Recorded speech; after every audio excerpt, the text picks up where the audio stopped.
বলবেন আজকে এলাকার জেলার গারমুড়া সংরক্ষিত বনাঞ্চলের আজকে 6টি গ্রামে উচ্ছেদ চলছে। এর মধ্যে গ্রামগুলি হলো মণিপুরি সিট, কুকিনালা, কুকিটিলা, দামছড়ামুখ, পূর্ব দামছড়া ও মধ্য দামছড়া। এইসব 6টি গ্রামের 522টি পরিবারকে আজকে উচ্ছেদ করা হবে। ইতিমধ্যে উচ্ছেদ নিয়ে যে একটা আতঙ্ক দেখা দিয়েছিল মানুষের মধ্যে, সে আতঙ্ক থেকে বাঁচতে মানুষগুলা আপনার নিজেদের ঘরবাড়ি ছেড়ে নিরাপদ আশ্রয়ের উদ্দেশ্যে রওনা দিয়েছেন। টোটাল 2800 বিঘা জমি এখানে সংরক্ষিত বনাঞ্চলের অধীনে ছিল, অবৈধ দখলদারীদের দখলে ছিল। এসব জমি উদ্ধার করতে প্রশাসন সম্পূর্ণরূপে প্রস্তুত হয়ে আছে। গতকালকে আমরা যতটুকু জানতে পেরেছি, প্রায় 150টি জেসিবি সেই স্থানে মোতায়েন করা হয়েছে উচ্ছেদস্থলে। মেডিকেল টিম পাঠানো হয়েছে, অ্যাম্বুলেন্স পাঠানো হয়েছে। সব ধরনের অপ্রীতিকর ঘটনা এড়াতে প্রশাসন সম্পূর্ণভাবে প্রস্তুত আছে।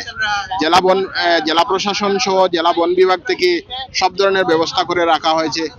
3টি ব্যারিকেড লাগানো হয়েছে মেন রাস্তার পাশে, ভিতরে ব্যারিকেড লাগানো হয়েছে। এর মধ্যে আবার তিনটে চারটে ভাগ করে রাখা হয়েছে। তো আজকে যে উচ্ছেদ হচ্ছে মোটামুটি আগামীকাল পর্যন্ত চলবে। সম্পূর্ণ 2800 বিঘা জমি দখলমুক্ত করতে প্ৰশাসন সম্পূর্ণ সক্ষম হবে আমরা আশা করছি। আপুনি বিচৰা বাতৰি পাব কেৱল নিউজ 18 এপত। নিউজ 18 এপ ডাউনলোড কৰিবলৈ স্কেন কৰক এই QR কোড। গুগল প্লে ষ্টৰতো পাব এই নিউজ 18 এপ।